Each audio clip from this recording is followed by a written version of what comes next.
Hey, Ollie. Hey, welcome back to late night. Hmm. Is it? It's 11:30 here. Flat. That Uh, hit flat. You know what? It's like my kid says. He goes, "Yeah, that was kind of TV, not really YouTube. So let's just be authentic and real and just ditch the TV act." He's the world's greatest night.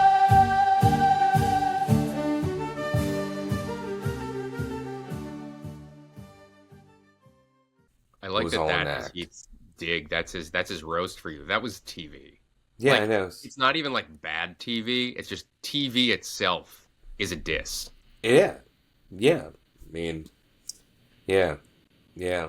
Yeah. I remember doing a was on this guy's YouTube thing, and I had just done Spring Baking Championship the second time, and you could tell like I had been doing something like that because I started up and I'm like, here we go, and I'm like, I just look so awkward because it's like, dude, we're just hanging out in this dude's kitchen, and I remember there were comments that were like, who's this guy? And I was like, wow, like nobody I'd love to cared. see. I'd love to see TV host Ollie in like TV host mode, just in like normal situations. You're like at the parent teacher conference. You're like, "Hey, I'm Ollie Khan, and we're here at Heath's conference. All right, here are the rules. You're gonna tell me how he's doing. I'm gonna give feedback. If he's not doing well, we're gonna go home and we're gonna scold him. Will he get a timeout? Yeah. Will he lose his video game privileges? Stay tuned. We've got to take a word from our sponsor." I know. I wish I could have even leaned in heavily to the whole ad break era, because that would have been like, hey, you know what? That was one of the things I really enjoyed watching this old TV crooner, Mark Summers, because I remember watching him on Unwrapped, and then he'd be like, "We've got more. Stay with us." And I was like, "Oh, that's so like, oh, like, that's some classic TV stuff." Um, He's a classic. he's a Shout classic. out, I shout out yeah. Mark Summers. Mark Double Summers, Dare. Double Dare, real legend. Family Double Dare. Yeah, yeah. What would you do? I don't know if you remember that one. You know, Mark Summers. He a big food guy, very into the food. He had food Every day taste. he's eating, that guy. Um, Classic. you Well, know, I had a right before this a call from the old nurse's office, um, which was pretty terrifying, and okay. only because, and this is a lesson to any school nurses out there, you got to lead with, "She's fine. I saw this 718 number calling me." Mm. We don't Mm. pick up our phones much anymore, but I do recently having children and just you never know. You see like Surge a of New York fear. number. Yeah. Yeah. Yeah, you got to pick up. Who knows? Hmm. So I pick up and they said, this woman says, "Hello, is this the parent of Cecilia? Uh, Last name?" I'm not gonna say her last name here. With all our hundreds of thousands of listeners, Yeah, that would you be can a figure it out. You see violation. my name. That'd be unethical. Anyway, and they're like, "Is this Cecilia's parent?" I'm like, "Yes." "This is the nurse, Siobhan. Cecilia sustained an injury in class." I'm like, "Okay, okay," and she's down here at the nurse's, and it's like she's going on and as slow as she can. Um, she's okay. She was poked in the eye with the back of a pen. I'm like, "Okay, she's here with me now. Would you like to talk to her?" I'm like, "Yeah." Mhm. Um, and I'm like, Hello, hey," and I hear, "Hey, hey, Daddy." I'm like, "Hey, you okay?" "Yeah." I said, "What happened?" She said, "Well, I was doing a word search, and I was partners with Greta, and Greta accidentally, she poked me in the eye with the eraser side of her pencil, and it was really hurting and stinging, um and I said, "Dude, is it hurt now?" "No, not really." I said, "Okay." She gave me an ice pack. I said, "All right, can you see?" "Yeah, it's not blurry." And I was like, "It's not blurry?" "No, no, it's not blurry." I was like, "All right, so you're okay." "Yeah." I was like, were you just like a little scared, a little startled?" "Yeah." Okay. All right. Well, call me if you need anything. And then the nurse comes back on, and then we unpack that whole conversation. And then almost immediately, my wife's calling me from work, and she's like, "Hey, I got this message from the nurse, and she said, I tell you, she got a text Uh-oh. that's that said, An alarming text. "Your daughter has been injured at school. Call back immediately." What the? So I said, "Hey, I just spoke to the nurse. She's fine. She got poked in the eye. She's okay. She's all right. The eraser side, all right. Yeah. Can you imagine I didn't pick up. She missed the call, and Yeah. then got a text. Your daughter has been injured at school. Call back immediately. Yeah. And I'll tell you, my kids, they go to the nurse. Sometimes we'll see these little forms in their backpack, and it's like, bumped head at the playground, collided with an. And you're like, did you go to the nurse? They're like, oh, yeah. Like, it's no big deal. So the fact that this Mm-hmm. was the incident Yeah. for which they felt was necessary was quite surprising, jarring, Yeah. No, frankly mishandled. this is one of those instances when if you're ever doom scrolling and you catch one of those like cop shows like Chicago PD or 911 or The Rookie, those network shows, if you will, and all of a sudden it's the 911 call center, and there's usually the abused woman who's like trying to speak through code, like, hey, I'm getting my ass kicked, please send help, I'm probably gonna get murdered by a kitchen knife. My boyfriend just came back from prison and he's pissed, and the 911 operator is just like, tell me what you want on the pizza. Like, you're just like, wow, this is really good. I don't think this scumbucket's gonna know frickin' SWAT's coming for you. And then there's the nurse at your school. I'm not here to wag my finger, but I will say this. I have gotten a few phone calls in my day, and as you know, one of the reasons, probably one of the main reasons we moved to Austin, was my wife secured a job at this very nice private school at which we were able to apply. Our child was accepted, and we were able to, frankly, go there and not have to pay the full tuition. And one of the perks, and it's not all sunshine and rainbows. Nothing is, Neil, nothing is. But one of the perks is the school nurse automatically starts with, hey, this is X. We'll keep names anonymous. But they start off by saying, everything's fine. This is what happened. You know what I mean? I think they're just used to, frankly, dealing with a And I got to say, yeah. I love our school. We're very fortunate, the New York City schools, but perhaps this is the private school, public school divide. They lead with everything's fine. Yeah. Versus your child has been injured, call immediately. Yeah. No, like, this is like the type of response that should never happen with a 911 operator, air traffic control, like, oh my God, wrong runway, wait, my bad, right runway. You know what I mean? You're like, no, that's not supposed to happen. Unless it was airplane. I almost feel like, have you seen Abbott Elementary? This could be a good plot. I mean, let's quit this podcast. It's already over. What we're gonna do is we're gonna be spec writers. We're gonna write an episode for Abbott Elementary. I think we've got a really good scene. I think that's the ticket. I think Quinta Bronson is like, she's having a block. She's like, I wish there was just some guy out in Austin and another guy in Brooklyn. Yeah.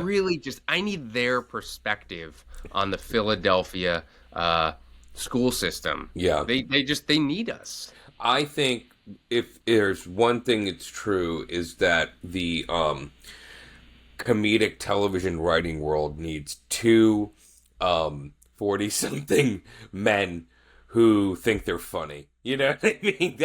I'm out. I'm Here we go. 39. Can't do it. Crap. I mean, 39, you're knocking on... You know what? By the time we get this spec together, you'll be 40.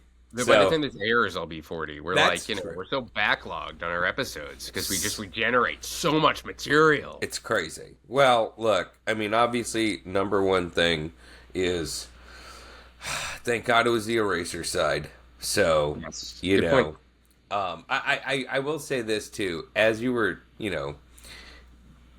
going through the scene of talking to your daughter, the inner monologue in my mind that I felt was in your mind was, Yeah, you're staying at school. I am not picking you up because that's been a big thing for me. In fact, there were some moments last October.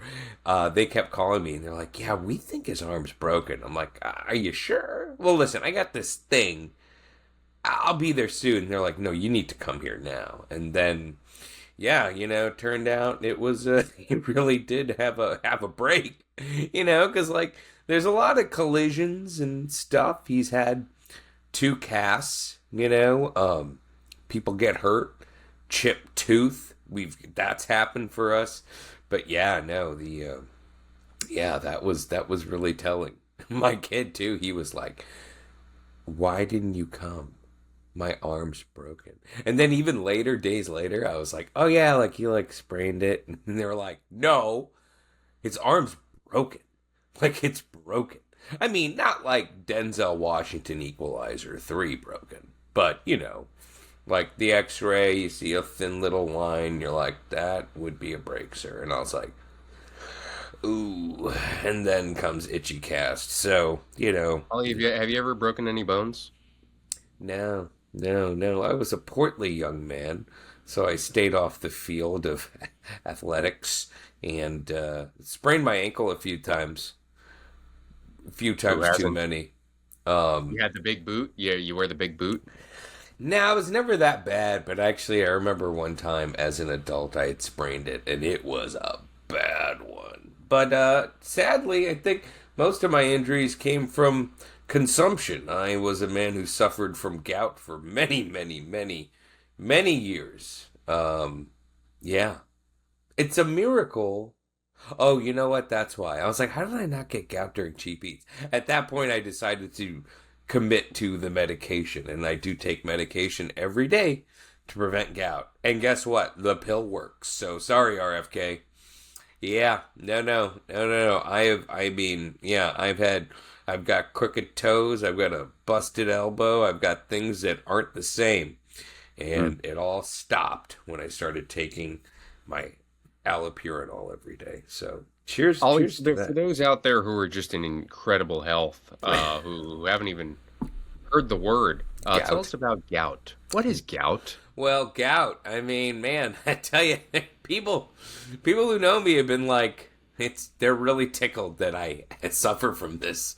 They really find it an amusing disease. But it's been known as the disease of kings. So basically, what happens is your body, Neil, being genetically perfect, is able to consume foods, proteins, and break them down properly. However, for me, when I eat a certain kind of element of protein, and that's usually found in rich foods, hence the moniker "disease of kings," I'm unable to break down something in there, and basically, it like turns into like a little tiny crystalline structure that then flows through your body and then collects in joints and then causes painful inflammation. So it's basically a form of arthritis that is dietary in nature, but ultimately it comes down to my body's inability to break down purines, which are an element in proteins, particularly so in organ meats, just anything delicious and good that's not a sweet. I remember having a big old swollen toe and you're going on the internet and it's like, even asparagus, Neil, asparagus has it. I mean, it's in everything, but usually it's like, you drink heavily, so you're dehydrated, your body's not flushing this stuff out. So when I take this medicine, you're supposed to like drink a ton of water every day and all this crazy stuff and avoid these foods. But yeah, form of arthritis, essentially dietary in nature. And then people have triggers for it from a wide variety of stuff. I knew a guy, he was from England, and whenever it was holidays, he had an uncle who would be eating, I don't know, freaking sheep and kidney pie or haggis or whatever they eat in that country. I know that's Scottish, but like a lot of heavy, rich, meaty things. I'm not talking just a little steak here. I mean, like, cow face or pig brain or something. And that plus the alcohol will get it set. I knew someone who said that mushrooms were a trigger. So weird stuff. Weird stuff. You know. Still, we don't lot of things we don't know about the universe or gout. You know, like what's beyond our solar system? Is there life on other planets? What are the triggers for gout? But usually they just tell you like, slow your frickin' roll. Stop doing this to yourself. You're eating yourself to death. So there you go. Disease of Kings. Well, thank you. That was very informative. Yeah, true story too. You know, I can't make this It'd be up. weird if it wasn't. Like, Yeah. nah, I just made that all up. Have you ever been heavy, Neil? Have you always been a slender man? I've always been, a little overweight, I would say. Seriously? Yeah, I'm shocked. I Not never always. saw it coming. You know, I would say like middle school, and then kind of like I'm up and down. You know, I don't have the frame or the metabolism of those people who are just like, you know, those people growing up. They just like they're eating Whatever. 15 pizzas and Doritos and ice cream, and they're like a stick, or you know, they're just like world-class athlete. What I found was that you know, in college and in my 20s, I was like able to get into like light exercise, jogging, or Yeah, you know, weightlifting or whatever. Nothing crazy. I don't like to be uncomfortable. And I was able to stay relatively in shape. And then you see those people, you know, you run into them or you see them on social media, and you're like, oh, what happened? You're just sitting at the desk now. And here, how am I in better shape than, Yeah. you know, the varsity basketball players? It doesn't make sense. It's the beauty of age. It is the true beauty of age, is that, you know, payback's a bitch. You know, like, yeah, you see these people that were like, wow, they were really in shape or whatever. And then they're like, yeah, you know, those bad habits catch up, and I don't know, you know, like, yeah, it's kind of crazy. I still believe, though, that I still am that same person who eats too much. You know, I just tricked it. I've been tricking the system, if you will. I'm just shocked. I would have assumed, I would have bought hook, line, and sinker that you would have been, you know, a lean one. You know what I mean? A skinny guy, you know?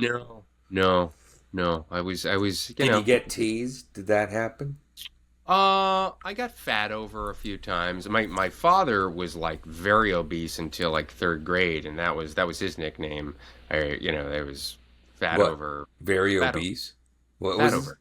Fat over? Oh. You gotta listen. If you're gonna come up with a nickname to malign a child, you want it to rhyme. You know, perhaps an alliteration. Yeah. You know, there's like, I imagine there's some sort of writer's room for bullies, you know, where they're like, what do you think? Like, fat boy? It's a little generic. Yeah, Little no, cliche. you're right. Actually, Fat over. Rhymes. a bully has a lot, is kind of like a joke writer. You know what I mean? Because if you think about it, it's like, I guess there's some bullies that are just like, I'm gonna hit someone. But that's, there's almost a category of bully. Like, one that's kind of essentially entertaining. Like, I'm here to entertain, but at the expense of someone, which is cruel, and emotional hurt is still hurt. But it's a different skill set than the full on, like, this is mine. You know what I mean? Like, if you get really good at it, you can be president.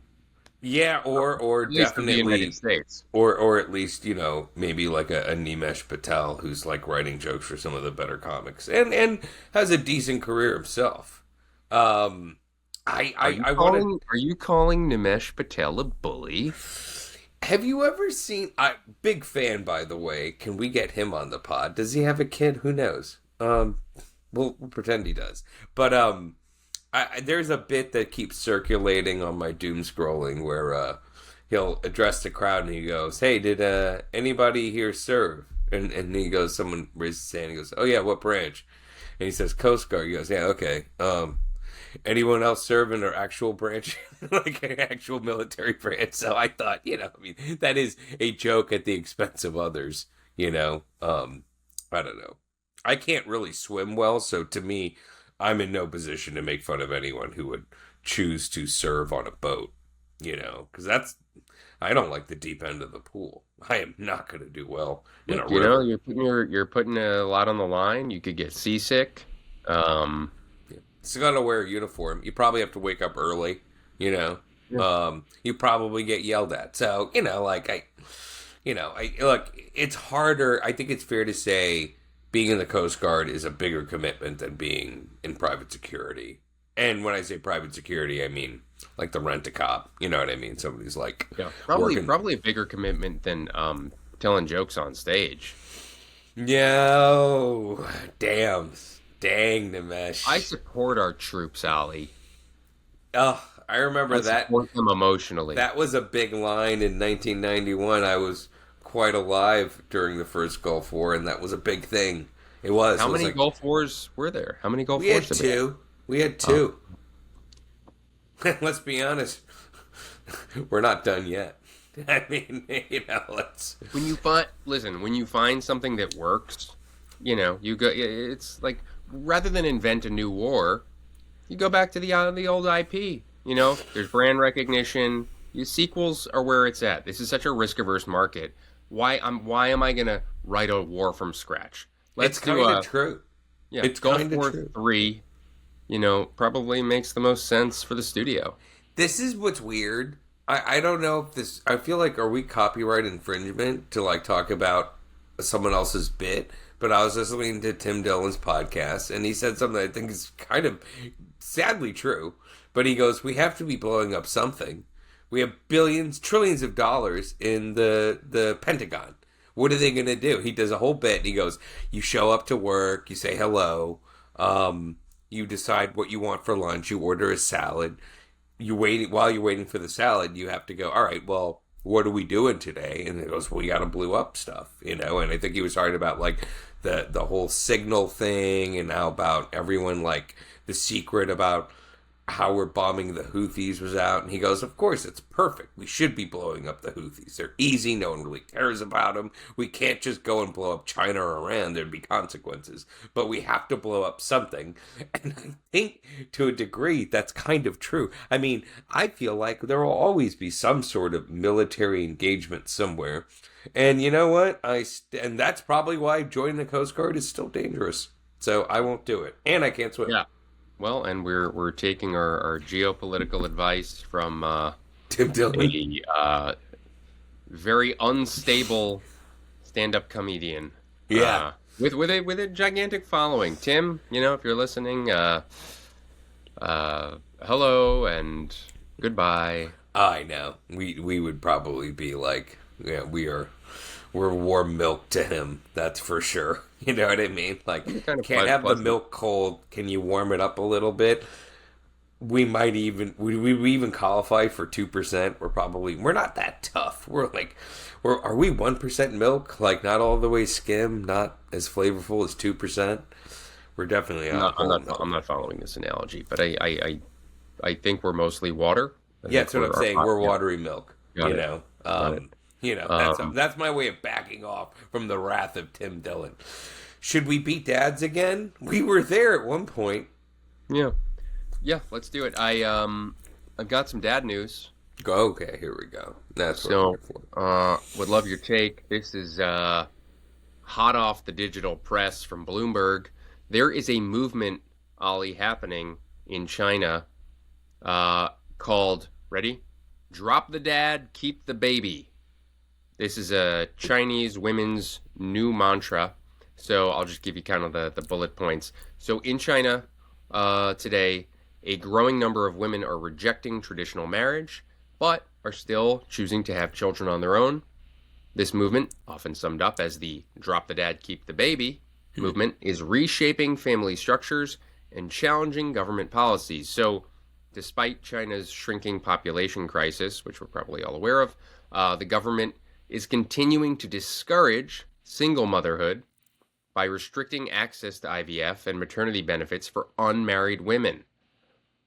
Quote, marriage is no longer seen as a necessary step before having children. For many women, it's actually a deterrent. Many educated, financially independent women feel that a husband brings more burden than benefits. IVF and surrogacy remain heavily restricted in China for single women, leading some to seek solutions abroad. In China, there's a stigma attached to single mothers, but that's starting to change, especially amongst younger generations. So, Ali, I'm just giving you the facts. This is Yeah, this is from Bloomberg. it's a lot of But facts. I bring this news to you without judgment, Mm-hmm. without a qualifier. I am not going to give any opinion on this. None. And I just want to ask you, Ali, as the world's greatest dad, Yeah. what are your thoughts on the future of fatherhood in a world where we might start keeping the baby, dropping the dad? Let's just talk big picture. Let's unpack this. I don't get China. Like, I don't get it. Like, it's this communist country, right? But then they have this, like, thriving economy. And then it's like, well, you have, like, women who are like, I don't need to get married to have a kid, which seems fairly progressive. But then you're like, wow, this government, like, gets in your way of having kids. But then you're like, they do have, a couple billion people. And really, just the answer is like, I don't get it. There's a lot. There's so much happening there. And then, look, I mean, I was 10 years old, maybe 8, I don't know, when the whole Tiananmen Square thing happened. The tanks, like, driving over the student protesters, which, sadly, may not be too far off from where we might be in 2 years.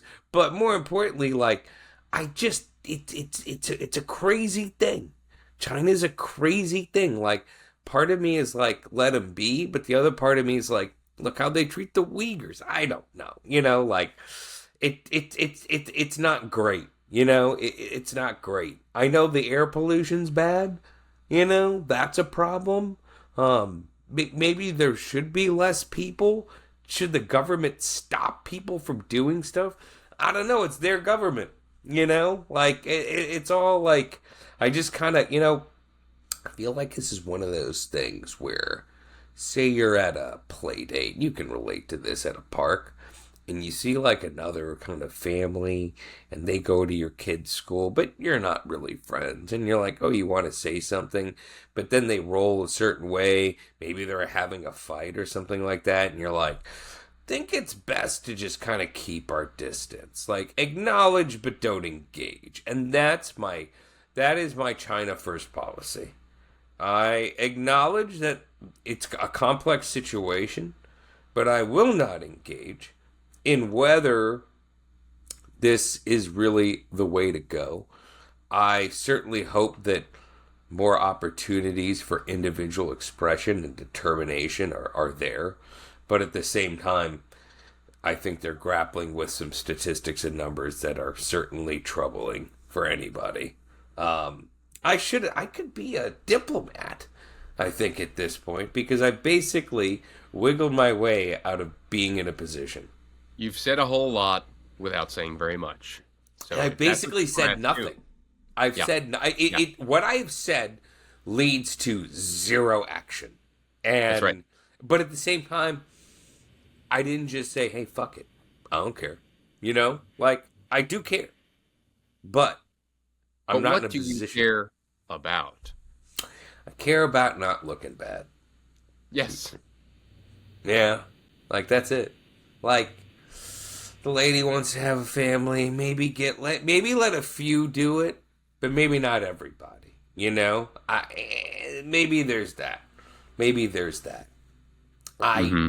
I'll be honest. Part of me is kind of like, Lord knows, I'm trying to expand beyond the whole food space thing, but generally speaking, my interest in China, and we haven't talked about Chinese food at all, kind of makes me realize how little interest I have in China, without at least something, yeah.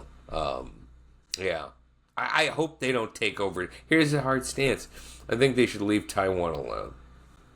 Leave it alone. I just asked about the future without fathers. We didn't even have to go into It's politics. weird. It's a little, I don't know if I call it post-apocalyptic, but it seems a little harsh. You know what? I'm willing to take a stand. Future without fathers. I think at scale this could be quite troubling. At scale this could be quite troubling. Um, yeah, But hey, what do I know? I mean, I'm the world's greatest dad, but I'm also But not just. for long. But yeah, I know. But I know that's pretty crazy.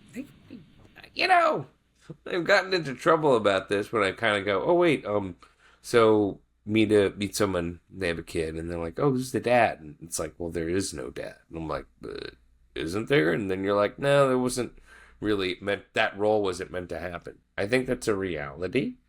I'm not going to get in somebody's business about that, but I don't know. How do you set this up? I mean, like, how do you set this up to say, hey, here's my policy on 2 mom families, 2 dad families? I'm just no. Let families be families. Let families, yeah, they can do their thing. They can do their thing. See, I got out of that one, wiggled out of that one. Hey, look, I'm bringing the hard-hitting questions. This is dad news. We don't pull punches. Insane.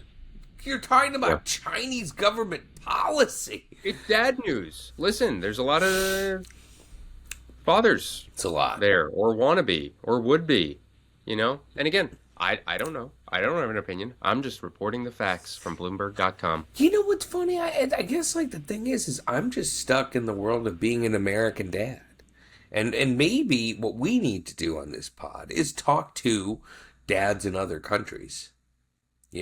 I think we need to do that because I think there is certainly a big cultural uh, um, variance. I'm not going to say divide. That means we're at odds with each other, which can or can't happen. But it'd be interesting to see how dads with other countries deal with being dads in this modern era we're in. Perhaps we call it Dads Without Borders. Yeah, there it is. There it is. There it is. Hey, like Canada dad, Mexico dad, North American dad. The language thing might be an issue eventually.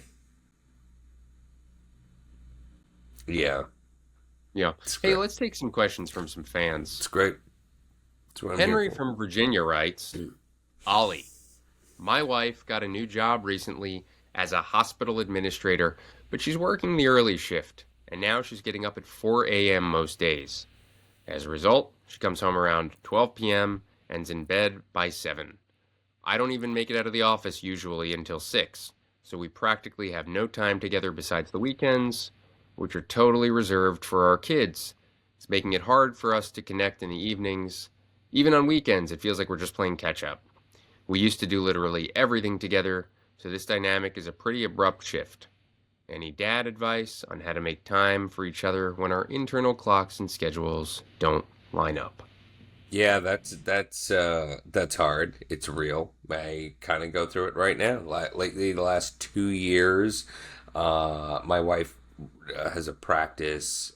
She's a therapist, and she sees clients into the early evening, right? So that kind of like guts any weeknight stuff too, which wasn't a big deal because it wasn't like we were going out frequently at the weeknights because we have a kid and stuff like that.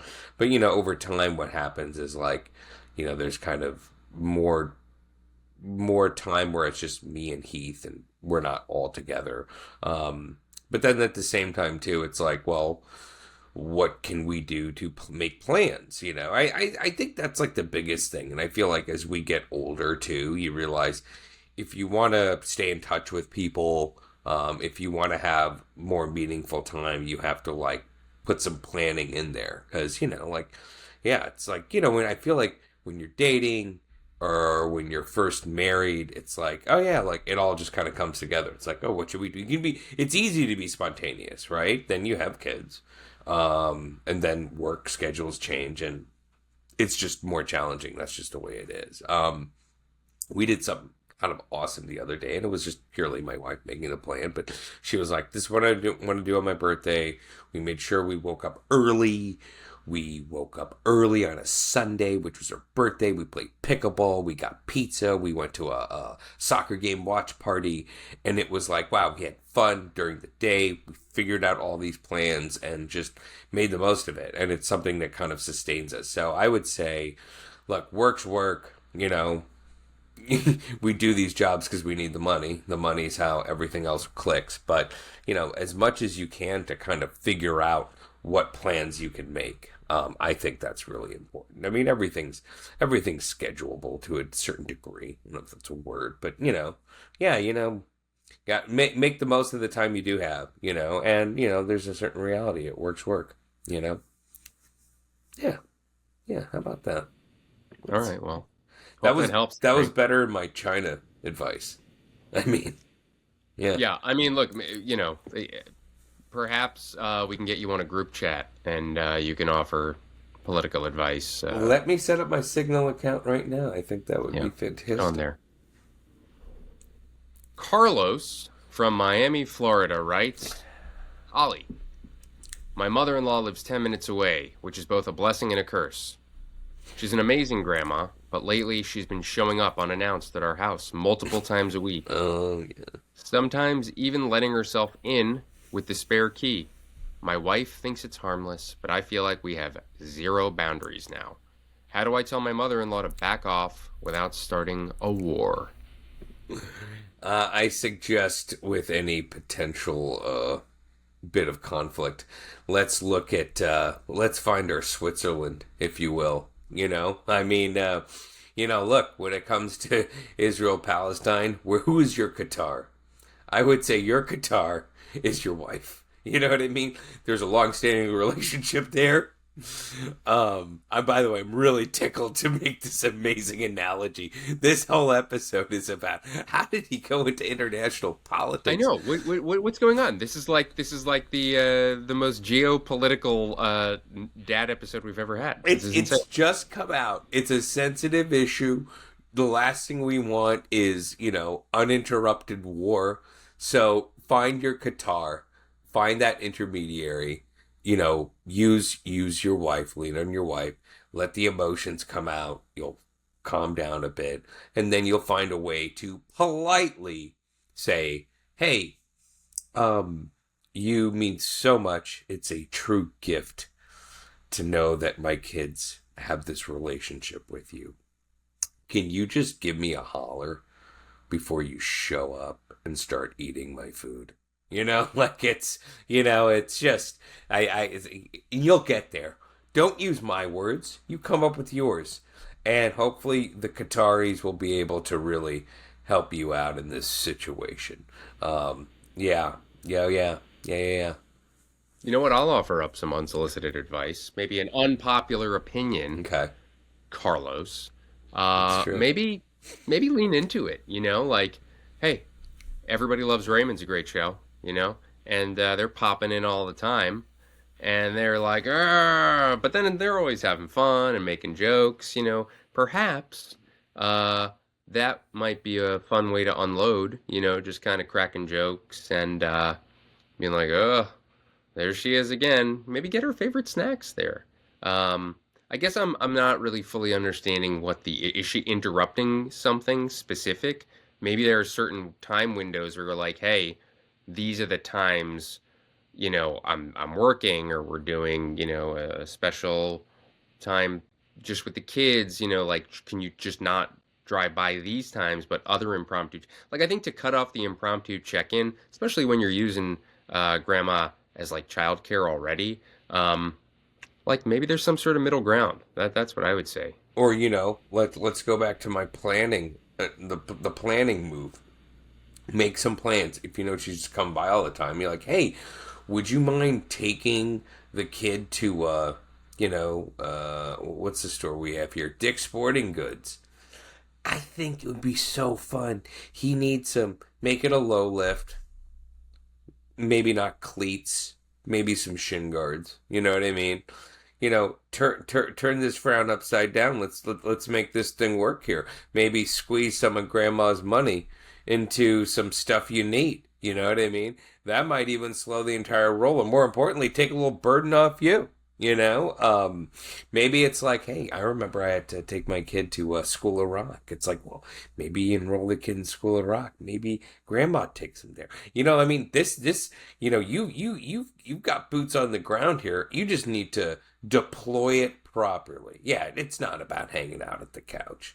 My original move was maybe, you just start filling the house with snacks she doesn't like. I mean, there's got to be something that's really drawing her in here. Or, I know if I make a really garlicky dish with lamb, that's a big turn. And they're like, what's that smell? Or cook some fish.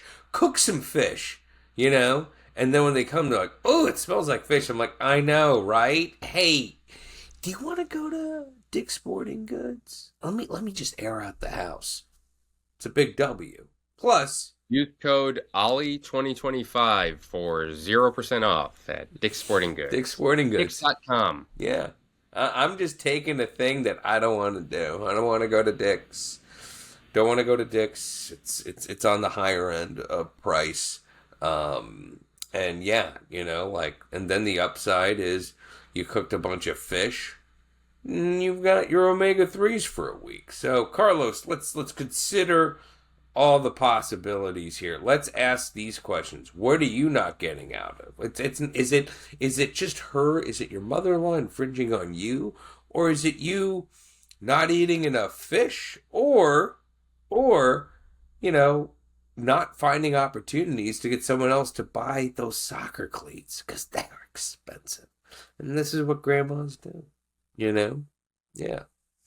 Come back to us. Let us know how that turns out, because if there's a whole other set of problems, I'm happy to create a whole other complicated scenario for you, because Lord knows the truth won't work in this situation.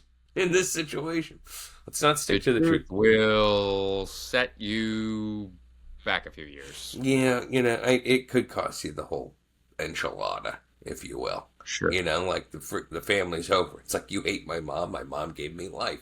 I'm sorry she's around. The real question is, where's your mom? Then, Carlos, I mean, we don't even know what's there. Let's let him get back to us on some stuff. But I feel like these are interesting scenarios where you can, subtly make this environment maybe not such the hangoutville. It sounds like she just wants to show up and hang out. Yeah. Your home is too fun, Carlos. Too fun. You're living in the fun zone. You got to make it the boring zone. Yeah, no, it feels like a little bit of a freeloader, that buddy from college. The guy's like, I just need to be here for a few weeks so I can get back on my feet. And you're like, dude, it's been 6 weeks. That guy didn't give birth to your wife, though. No. But I mean, in the end of the day, he's not going to the job interview. She's not going to the job. Like, what's going on here? Why? What's wrong with her home? And maybe, there might be some more probing to do, too. There might be bigger problems here. We don't know, Yeah. Perhaps she's on the lam. Yeah. Doesn't want to get caught by authorities. Yeah, I mean, that's a pretty targeted manhunt where it's like, listen, between the hours of 3 and 4 on Wednesday, the FBI has issued a search warrant that will be rescinded at 4:15 p.m. Yeah, this is I need to know more. What's she doing in Carlos's house? Is she eating the food? Does she not have Netflix? Does she not know the password to your Netflix? Could you give her your password to Netflix? What else is she getting out of it? And if it's just the kids, tell her to take them out somewhere. Six Flags, Dick's Sporting Goods, the mall, the grocery store, anywhere, I mean, I guess there's the playground, but I figure, hey, grandmas always have a little bit of money, a little bit of that retirement cash that we could burn, take a little burden off you. Like, that's always nice. Yeah, that's nice. A little grandma money. Yeah. My kid works extra hard for those. Extra hard. He'll always get a little cash from his grandfather if he, does the most basic things. Like, all of a sudden he'll be like, can I take anyone's plate? Never happens at home. Never, ever, ever, ever. ever, you know. But when we're all hanging out together, he'll be like, "Oh yeah, can I take anyone's plate? Would anyone like dessert?" You know what I mean? So let's just, let's get to the root of this. Everybody wants something. What does she want? That's the thing. What does she freaking want? She's gotta want something, you know. She can't just be, old smelling perfume and, like an oversized handbag. She's got an agenda, you know. I bet she's on Facebook. Maybe she watches cheap beats. Maybe she's into that. We're getting closer to the truth, Carlos. This But is starting to feel like a Hitchcock Strangers on a Train proposition you're making here. I think we should exit stage left. I just think there's another layer to uncover here. This sounds like a new thing. Why she's showing up all the time now? I mean, look, she might have some problems. Maybe not with the law, but maybe it's a debt collector. They always know when to ring, knock on that door. So, who knows? Who knows? You might end up having to give her money. My hope, Carlos, was that, maybe you can just, get a little squeeze out of this, a little financial relief, if you will. Because, Leave this poor woman alone, Ollie. I don't know. I mean, if she is poor, I respect that. But hey, depending on how far she's going, she's at least spending decent gas money to get there. So there's that. Or here's the other solution: move far away. There's another thing. Sell your house or rent it out. Find a new place, probably in the outskirts. That could really throw cold water on this. Anything but the truth. Anything but the truth. Unless you can get your wife on the side. Do we start out talking about Qatar? This single-handedly could be my most favorite moment of doing this podcast. Is all the different ways I explored this. Really happy with myself for this one. Yeah. Yeah. Sorry, Carlos, we have no answers for you, but don't be truthful. Let's take a question from Derek from San Jose, California. Ollie, my 17-year-old son just hit me with the bombshell that he doesn't want to go to college. His exact words were, "I don't see the point," which, as the first in my family to get a degree, made my soul physically leave my body. I asked what his plan was instead, and he said, "I don't know, maybe work for a while, maybe travel." Mind you, he has exactly $0 saved, and the last time he traveled was to Comic-Con with his buddies, which I paid for. He's a smart kid, but I'm worried if he takes a gap year, it'll turn into a gap lifetime. I don't want to be the overbearing parent who forces him into something he'll resent, but I also don't want to be that dad who lets his kid figure it out while he plays video games in my basement until he's 30. How can I walk the line between supporting his choice and making sure he doesn't accidentally ruin his own future? Help. Oh, well, it's time for me to put on my big boy dad pants and just drop the real advice.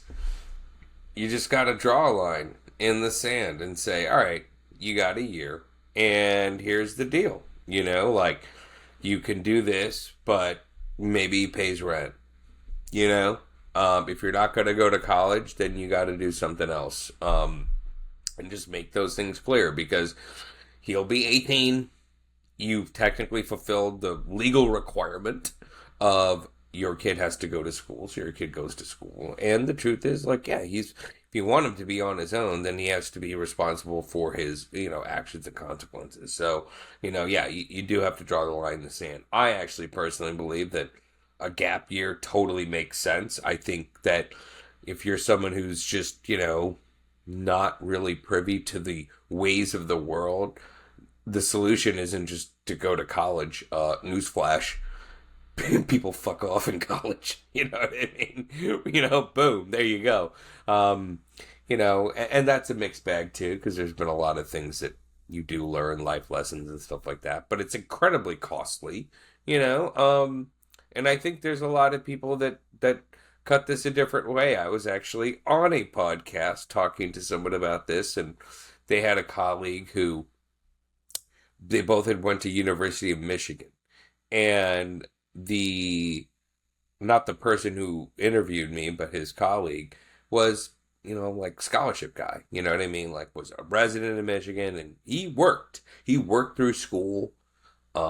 He was in a fraternity, but he met a lot of people who paid out of state, had paid for everything. And when he was sending his kids to school, he was like, I'll pay for it, but it's a scholarship, but through the bank of dad. And he had these real stipulations. And to be blunt, it worked for him. I remember telling my wife about it. He goes, that's great. I hope you can enforce it. But he had very strict stipulations like, you've got to maintain this GPA. You've got to work. You've got to do this stuff. If you fill all these requirements, I will pay for your tuition. But you have to have this maintenance. And, I think that's just the contract we all kind of have to work out with our members of our family. And I think that's true and good. And it's going to be a little bit of a back and forth. I think you do have to air these concerns, be realistic about what's approachable. But, yeah, you can't. I would say this just because you're like, oh, no, I don't want him to, like, screw off or waste time. I don't think just sending him to college when he's not gung-ho about doing it is exactly the answer either. I think you need to really have a series of conversations about, well, what is it you do want to do? You know what I mean? It is your life. I'm here to help and support you, but at the same time, helping and supporting you doesn't mean you get to chill, Yeah, that's just the way that is. And yeah, I think it'll be a little bit of a process. And hopefully Carlos's mother-in-law won't be showing up at Wednesday at 4 p.m. Sorry, I felt too serious daddish. I had to lighten it back up for you, Neil. But yeah, I mean, that could be another solution is send, Carlos's mother-in-law over to Derek's house to just go live with them, and maybe Derek's kid could become a home health aide instead of college for this older woman. You know what? That might. I mean, I'm not going to say the solution is take care of an old person, work at a, assisted living facility. But I think certainly the idea of going, well, there's college or work, and hey, if one floats your boat mower, who knows? Lord knows we have met people in this world, in this life, who forge their own path that's not traditional. And look, if you're paying the bills, then what's the problem? Yeah. I think college is always going to be there to, frankly, take your money. And I also think, too, realistically, I mean, it's all about individual means and stuff like that. But, the reality of just going to college, incurring a huge debt, and hoping that, the job market will take care of you is not a one-size-fit-all. It really isn't. So, not a bad idea to kind of take a step back a little bit. But at the same time, like, it sounds like you have reservations, so don't blindly support it. Create some conditions. Let's have this contract. And definitely keep an eye out for Carlos's mother-in-law between the hours of 4 to 5 on a Wednesday, because I think that's when she gets hit by the debt collector. I can't. What's wrong with me? I think it is April Fool's, and I'm just. It's hard for me to, This is why I'm not a professional. I'm the world's greatest dad, not the world's most professional dad. So, And that's what makes you the greatest. Yeah, yeah. There it is. Hey, Ollie, got one from your neck of the woods. Oh. Ready? My Mason neck. from Austin, Texas. Oh, Mace. Oh, yeah. Sure. Mason from Austin, Texas. Ollie, I need some dad advice. My son just started T-ball, and while I expected to deal with some over-the-top kids, I was not prepared for the insanity of the parents. We're talking full-on scouting reports at practice, heated arguments about batting order, one dad who actually brought a radar gun to the game. I just want my kid to have fun, but I feel like we're trapped in a Moneyball experiment. The problem is my son loves playing, and I don't want to take it away from him, but every time I show up, I get cornered by these dads debating whether their 7-year-old should be doing strength training. How do I survive this Little League madness without making my son hate this ultra-competitive pressure cooker the other dads are creating for them? Thanks. Well, you definitely live in Austin, Texas, because I've literally experienced this firsthand. first of all, my first question is, I know you're feeling this pressure, but is your kid?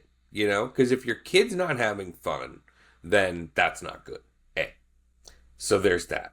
In which case, if they're not having fun, find another T-ball league. There's others out there. I can say this with some real world boots on the ground experience that, yeah, I mean, that's part of it. And we actually have a friend whose kid has really blossomed into baseball, and they do it year round. It's become a whole thing, and he absolutely likes it. You know, I can't speak for him, but he's gone through this commitment, and they are literally doing this. There are weekends that are just completely sacrificed for it, and because of that, because that type level of commitments out there, you're going to encounter people like that. It's I mean, welcome to America, baby. You know what I mean? It's competition, and you know, some people can really reap some great rewards. I know for them, there's a decent possibility he might get a little cash to go to college. So, you know, just, you know, that side of it isn't unwarranted to a degree. But certainly, I can tell you that there are going to be certain athletic organizations that are catering to that, and some that are way more chill and fun. But, you know, first things first, is your kid liking it? Are they happy? Because if they're liking it and they're happy, you know, I would stick it out. And, you know, in a couple years, when your kid's a prospect and they're getting the speech from Brad Pitt saying, I think there might be a future for you at the Oakland A's, then we knew it was worth dealing with those dads. But yeah. Did you have you ever coached any of Heath's teams? No, God, no. No, there were some real, man, I met some real packages. Or some real amazing packages in that world. And I certainly wouldn't have been near what they were going to do. But at the same time, it's kind of funny because it is all just time commitment. You know what I mean? It's all time commitment. And then you reverberate whatever the other guy says. He goes, eye on the ball. Oh, yeah, eye on the ball. Eye on the ball. Focus, guys, focus. Because, you know, mostly in Little League, they're just screwing off in the dugout and getting ding-dongs. I growing up, you know, I remember my town youth sports was similarly, and this is in New Jersey, the dads were real competitive. Like, they wanted to win. You know, I'm talking fourth grade, fifth grade, sixth grade, seventh grade. I think after seventh grade, I was allowed to stop. My dad, like, we weren't like a super athletic, sportsy family, but he wanted me to be well-rounded and do something physical. You know, perhaps because of his own baggage with, obesity. Being, an overweight kid. Yeah. So I didn't want to do any of this. I was afraid the ball was going to hit me in any sport with a ball. But I We have a do lot remember, in common, I think. Yeah, I was afraid of the ball as well. and so like when seventh grade, grade was over, and I was like, I don't have to do this anymore. Sweet. Like I was like, I don't want to do baseball. I didn't want to do soccer. I didn't want to do basketball, and they made me do it every year. Not, by the way, not because they were like, you're gonna be an athlete, just because it was like, hey, like it's good for you, socialize, learn team skills, get out there on the field, whatever. So, but my dad used to, for some reason, not a basketball player, used to coach like my youth basketball team. And I don't know if they still do it like this. I don't know if this is normal, but there would be a draft where all the other dad coaches would go pick the players. And of course, your kid is on your team. And then you start, round one, round two, round three. And I remember he would always come home and tell me who was on the team. And he'd be like, got a great group of kids, just a bunch of really nice kids. And I would be so pissed, be like in sixth grade, Dad, why are you picking nice kids? Like, we're gonna lose.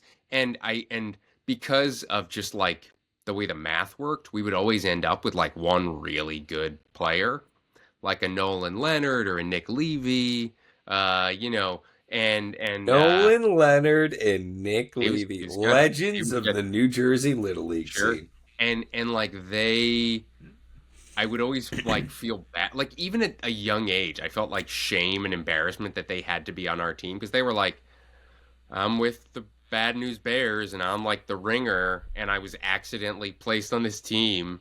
I guess they think I'm a nice kid, like all the other rounds were picked or whatever. But anyway, so it would always be, we'd always have one good athlete and a bunch of just, you know, Yeah. clowns, Yeah. including myself. It is funny, like, I'm going through it now because Heath's in seventh grade. But there are people, and granted, like, he does go to a private school, which isn't like, typically like the big sports schools tend to be public schools, and that really becomes, I think, a bigger thing in high school. At the same time, he is in this age where the sizes of people are really all over the place. And he's not small, you know what I mean? He hasn't, he's, making his way through, changing puberty, adolescence, if you will. But, he's still like a decent height, But there are kids out there in his school that are like pushing crazy numbers. You know what I mean? Size. It's crazy. It's crazy. And it is, I think having that divide, like I'll hear conversations and he's just like, yeah, that guy's huge or he's jacked. And I'm like, he is jacked. He is huge. Like, I know it's not going to be like this forever. Things do even out. But it is kind of crazy how that can create this, sense of inadequacy. As you share to me, you're like, oh, I'm not that big. And I'm like, Neil, you shave. You're a grown man now, baby.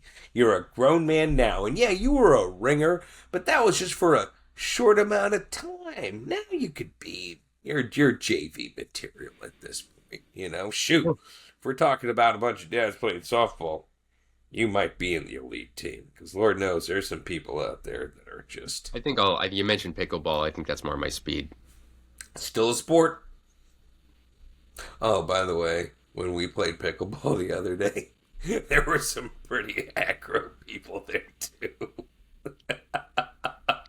There were. We're volleying.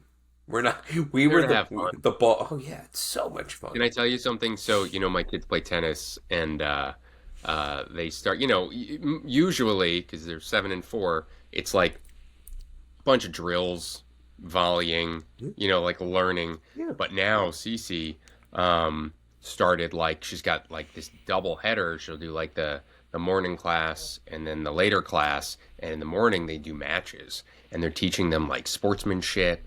You shake hands, how the points work, so that they can like learn the game or whatever. And we'll watch from like the rafter, from the top. And my wife and I will just be watching our daughter like lose a point. And then just like we just see her like talking to the other player and then like talking to the coach, and we're like, oh, this is like she's either gonna be on the circuit just fighting with umps her career, or be a really good lawyer. She's just like fighting every point. We're like, just play, just Yeah. move on, You move know on. what? She's showing teeth. Some people that's, I think that is probably the best thing about exposing your kid to to competition, is maybe you'll see something come out of them, that isn't what you would do, what you did when you were that ringer. You weren't like, I'm a ringer. Heath has shown some flair on the court, if you will. He would, he'd kind of do little things and moves, bit of a showman, show off, showmanship, little bits here and there. But the problem is like he kind of never. His thing. It's funny. It's like these little Kobe Bryant shorts I always watches. It's not about riding on the innate talent. Like he's fine. He's got stuff that he's a good runner. He's fat. He's built to run, But he'll just kind of see other people like kind of be faster or do this or that. And I'm like, it's fine, man. If you can outwork them. I mean, that's literally what you hear about athletes and really everything. It's kind of amazing how we can all get this little dime-sized advice now. But it's like the key is outworking someone. Someone may have it just that little moment of opportunity where it's like natural, innate ability only gets you so far. Yeah. Or in my daughter's case, I would argue I mean, They just run out of steam. They're like, yeah, fine. Can't be My shy daughter's like, it about was it. on the line. By the Yeah. way, like so clearly out of bounds. My wife and I were like, it was not on Yeah. the line. It was on the line. Crazy. I mean, Yeah, could be a political commentator. You know what I mean? Could be, like there's a lot of stuff out there. It could be full of, yeah, but I mean, not shy to speak up. Clearly, there's a that's lot of true. great real world applications right there. I know. It almost feels like a young little Lady McEnroe, if you will. So there we go. Lady McEnroe, Lady Williams, perhaps just the heir to Serena. I mean, There that's you well, go. I mean, I only know her from her Super Bowl performance. I've never really watched a lot of her. I know she would yeah. dominate. She's an athlete. She doesn't just dance. She also plays sports. Fantastic. I Yeah, mean, pretty wow. amazing. I mean, she doesn't just wear the tennis skirt. She actually plays Yeah, tennis in she the tennis contains skirt. multitudes. Amazing. Ollie, I guess we're gonna leave it there on my ultra competitive daughter, and best of luck to you, Mason from Austin. Oh yeah, Mason. Maybe look Ollie up, and you guys can get together and enjoy a nice Yeah, whatever you guys eat and drink over there. I don't know. yeah. And Carlos, keep us posted. I Yes. really that one is really. I'll be thinking about that one. I've been having really boring dreams lately. Boring, incredibly boring dreams. Carlos, you're not boring, but I hope to dream about uh, whatever happens, the scenarios with your mother-in-law, because I've just had this really deep sleep for that last hour, that REM, and I wake up and I'm like, well, that was an incredibly uninteresting dream. So I'm hoping to spice things up with a host of scenarios. So that'll be great. That Things are will be getting great. weird. Anything you want to say to the dads out there? You guys are doing great. And the best part is you are going to be even better tomorrow because every day is an opportunity to become an even greater dad. And that's coming from the world's greatest dad. So there you go. Find yourself the See you next week. Qatar in your life. Find a Qatar. I don't even know. What is Qatar? I mean, think I about used to that. play guitar in college, but I only knew a few It's chords. classic. Were you electric or Spanish? Crazy. We've offended a whole people. That's what I'm here to do. That's what I'm here to do. Generally, yeah, to a degree, in a lighthearted way. Not a serious man. Bye, Ollie. All right.